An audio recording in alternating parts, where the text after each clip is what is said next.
And the US Secretary of State Marco Rubio has condemned the sanctions imposed by Britain and other nations against two Israeli cabinet members. These ministers are accused of repeatedly inciting violence against Palestinians. Rubio's comment came after Britain's foreign ministry earlier announced that Israel's national security minister Itamar Ben-Gvir and finance minister Bezalel Smotrich will be banned from entering the UK and will have any assets in the country frozen. Australia, Canada, New Zealand and Norway also impose fresh measures against the ministers. Well, these two individuals, Ben-Gvir and Smotrich, have been inciting violence against Palestinian people for months and months and months.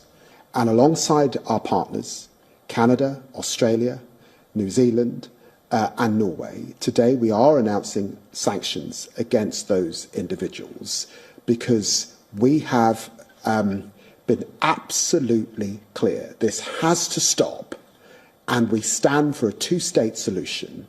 And the settler violence that we've seen in the West Bank particularly is entirely unacceptable. In a joint statement, the foreign ministers of the 5 countries said that Ben-Gvir and Smotrich have incited extremist violence and serious abuses of Palestinian human rights. They said the action is being taken now to hold those responsible to account. A UK government official speaking on conditions of anonymity said that Canada and Australia had also imposed sanctions, while Norway and New Zealand had implemented travel bans against the ministers. However, US criticized the move.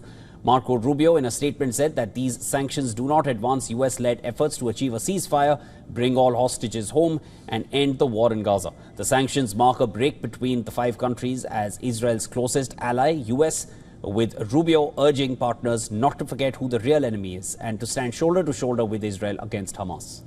Both Ben-Gvir and Smotrich led far-right parties that play a key role in Prime Minister Netanyahu's fragile coalition. Their hardline stance on the West Bank and the Gaza war has drawn international condemnation. They face asset freezes and travel bans from 5 countries.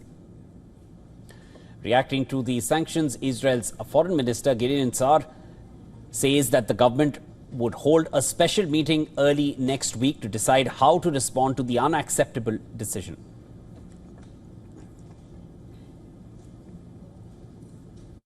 We were informed about UK decision to include 2 of our ministers on the British sanctions list.